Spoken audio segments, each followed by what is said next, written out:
ఓం మహాగణాధిపతయే నమః. ఓం గురుభ్యో నమః.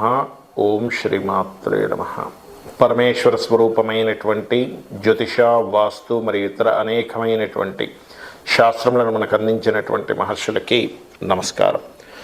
హయగ్రీవ హయగ్రీవ హయగ్రీవేతి యో వదేత్ తస్య నిస్సరతే వాణీ జహ్నుకన్యా ప్రవాహవత్. అరుణాం కరుణాతరంగితాక్షీం ధృతపాశాంకుశపుష్పబాణచాపాం అనిమాదిభిరావృతాం మయూకైః అహమిత్యేవ విభావయే భవానీం. శ్రీమాత్రే నమః. ప్రేక్షకులకి లలితాంబిక అమ్మవారి యొక్క అనుగ్రహం పరిపూర్ణంగా కలగాలని మనస్ఫూర్తిగా కోరుకుంటూ మనం ఈరోజు చెప్పుకోబోయేటువంటి విషయం ఏమిటి అంటే, ఈ 2025 అనే కాదు, మొత్తం లైఫ్ లాంగ్ వ్యాపారపరంగా ప్రతి లగ్నము లేదా లగ్నం తెలియని వారి రాశి వారికి వ్యాపార ఉద్యోగపరంగా కలిసి రావాలంటే ఏం చేయాలి, మరియు ఏ లగ్నము లేదా ఏ రాశి వారికి ఏ మార్గాల ద్వారా ఉద్యోగ వ్యాపారాల ద్వారా కలిసి వస్తుంది అనేటువంటి విషయాలు.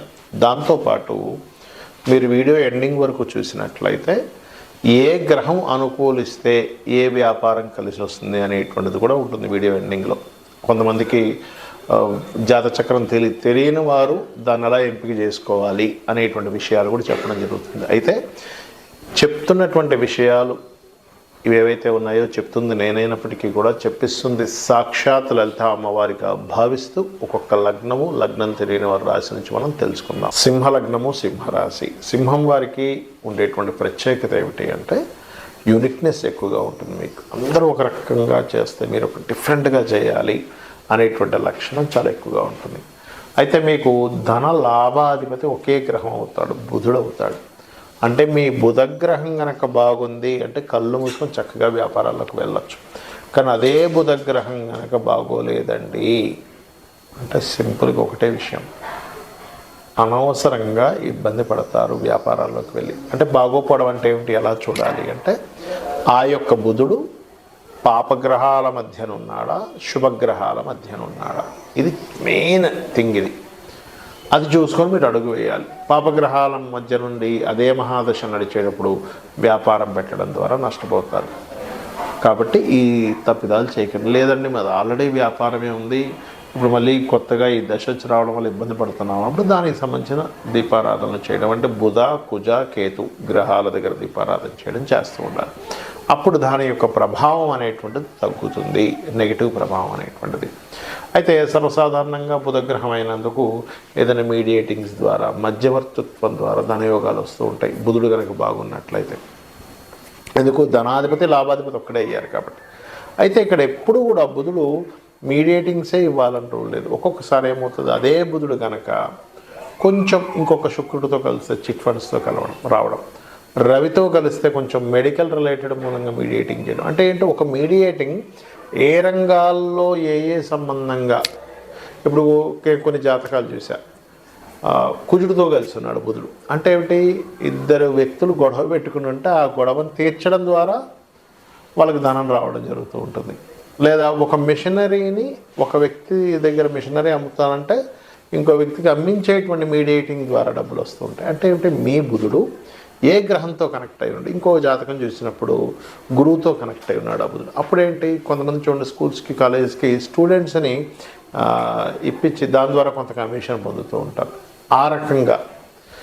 కాబట్టి ఏంటంటే వీళ్ళకి ఏ మార్గాల్లో వస్తాయి. అయితే ఈ బుధుడి యొక్క స్థితి బాగుండాలంటే విష్ణు సహస్రనామాలు రెగ్యులర్గా చేస్తూ ఉన్నట్లయితే బాగుంటుంది మీకు.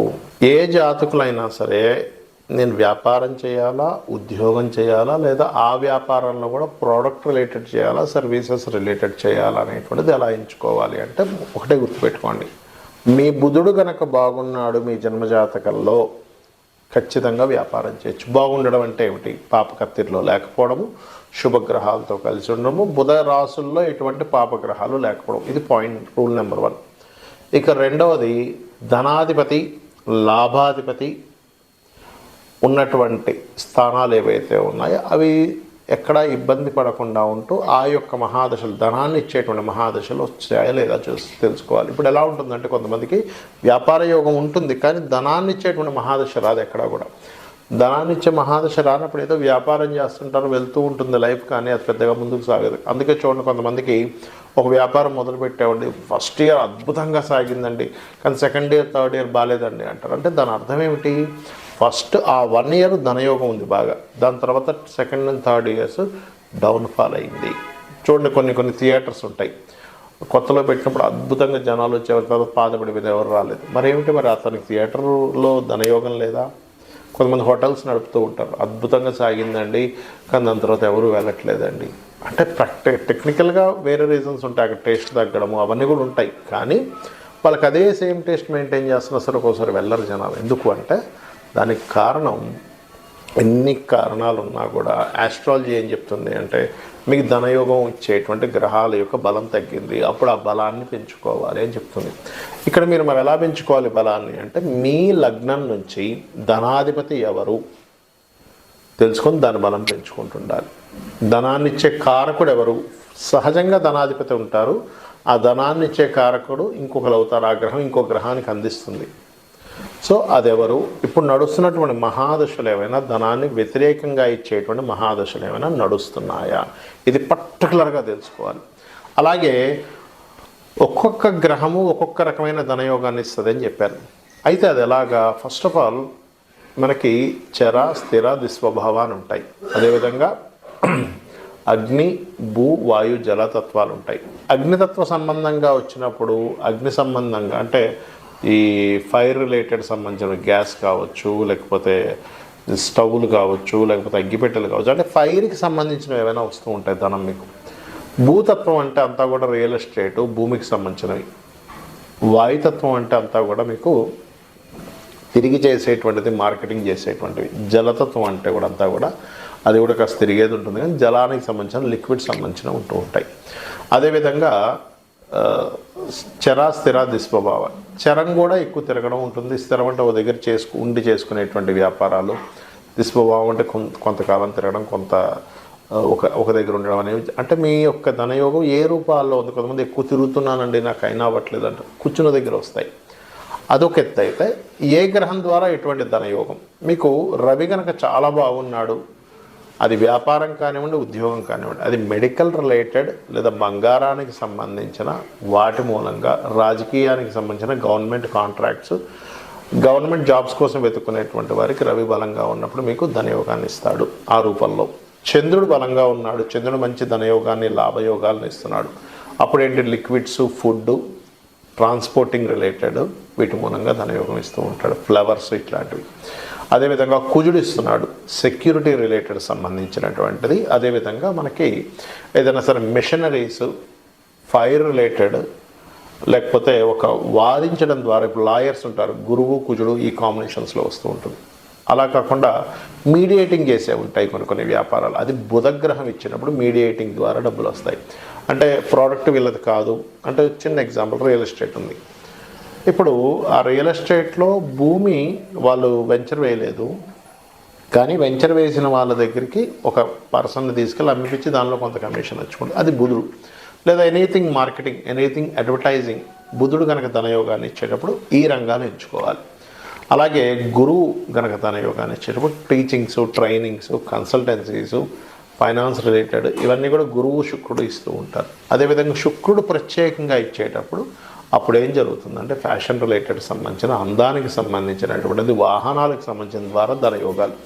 అదే శని ఇస్తున్నాడండి అంటే చాలామంది కనిపి శని అలా ఇస్తాడు అనుకుంటారు, లేదు శని కూడా ఇస్తాడు. ఇప్పుడు చూడండి, జాబ్ కన్సల్టెన్సీస్ అంతా శని గురువుల కాంబినేషన్ ఇస్ జాబ్ కన్సల్టేషన్స్. అదేవిధంగా నూనె, ఆయిల్తో పాటు మనకి ఐరన్ రిలేటెడ్ సంబంధించినవి, లేబర్ సప్లై చేసేవంతా కూడా శని కారకత్వాలు. అదేవిధంగా రాహువు కేతువు అనుకోండి, సాఫ్ట్వేర్ రిలేటెడ్, అందులో పర్టికులర్గా రాహువు అయితే కంప్లీట్ సాఫ్ట్వేర్, అబ్రాడ్, ఆన్లైన్లో చేసేటువంటి వ్యాపారాలు ఇవన్నీ కూడా రాహు ఇస్తాయి. కేతువు ఏంటంటే ఆధ్యాత్మిక సంబంధించిన, గురుకేతువులు అయితే ఇంకా బలంగా ఆధ్యాత్మికమైనటువంటి యోగాలను ఇస్తూ ఉంటారు. అయితే ఇక్కడ మనం అర్థం చేసుకోవాల్సింది, కొంతమందికి జాతకాలు ఉండవు, అప్పుడు ఎలాగా? వారాన్ని బట్టి, ఆదివారాలు బాగా కలిసి వస్తుందంటే మెడికల్ చేసుకోవచ్చు, సోమవారాలు బాగా కలిసి వస్తుందంటే చలనానికి సంబంధించినవి, అంటే చంద్రుడికి సంబంధించిన కారకత్వాలు చేసుకోవచ్చు. మంగళవారం అయితే నేను ఇందాక చెప్పిన కుజుడికి సంబంధించిన కారకత్వాలు దాంట్లో చేసుకోవచ్చు. అంటే మంగళవారం మీకు బాగా డబ్బులు వస్తున్నాయి, మంగళవారం బాగా కలిసి వస్తుంది అనుకున్నప్పుడు. అలా కాదండి, గురువారం కలిసి వస్తుందండి నాకు ప్రతిసారి. గురువుకు సంబంధించినవి ఇందాక నేను చెప్పినవి చేసుకోవచ్చు. అలా అదేవిధంగా శుక్రుడు, శని, ఆ రకంగా శని రాహువుకి సంబంధించినవి చేసుకోవచ్చు. మంగళం సంబంధించినవి, కేతువుకి సంబంధించినవి, అంటే కుజుడికి కేతువుది మంగళవారాలకి మీకు కలిసి వస్తున్నప్పుడు చేయొచ్చు. అలాగే మరొక విషయం ఏంటంటే, అసలు జాతకం లేదు కానీ ఒక వ్యాపారం పెట్టని కలిసి రావట్లేదు, ఏం చేయాలి? దానికి ఒక మంత్రం ఏమిటి? లలితా సహస్రనామాల్లో అద్భుతమైన మంత్రం ఉంది వ్యాపారాల్లో రాణించడానికి. ఏమిటది అంటే, ఓం ఇంద్రగోప పరిక్షిప్త స్మరతూనాభజంగికాయై నమః. దీన్ని కనీసం 40 నుంచి 45 నిమిషాల నుంచి కనీసం ఒక 1 అవర్ చేయాలి. ఏదో 108 సార్లు చేశాను, 11 సార్లు చేశానంటే మీకైతే వర్కౌట్ అవ్వదు. ఎందుకంటే ఆ ఎనర్జీ ఫామ్ అవ్వడానికి టైం అవుతుంది. అలా కాదండి నాకు ఉద్యోగమే కావాలనుకునేటువంటి వారు 2 నామాలు ఖచ్చితంగా లలిత సహస్రనామాల్లో అద్భుతమైనటువంటి నామాలు. ఒకటి ఓం శ్రీమాత శ్రీ మహారాజ్ని శ్రీమత్ సింహాసనేశ్వరియే నమః, మరియు ఓం మాణిక్య మకుటాకార జానుద్వై విరాజితాయే నమః అనేటువంటి నామాన్ని భక్తి శ్రద్ధలతో చేయండి. ఖచ్చితంగా అమ్మవారి అనుగ్రహం ద్వారా మీ పూర్వజన్మ కర్మ ఏదైతే మీరు ఉద్యోగానికి, వ్యాపారానికి మీరు సక్సెస్ అవ్వకుండా ఉండడానికి మీ కర్మ ఏదైతే అడ్డుపడుతుందో ఆ కర్మని దగ్ధం చేసి అమ్మవారి యొక్క నామం ద్వారా మీరు మీ యొక్క లైఫ్లో సక్సెస్ని పొందాలని మనస్ఫూర్తిగా కోరుకుంటూ శ్రీమాత్రే నమః.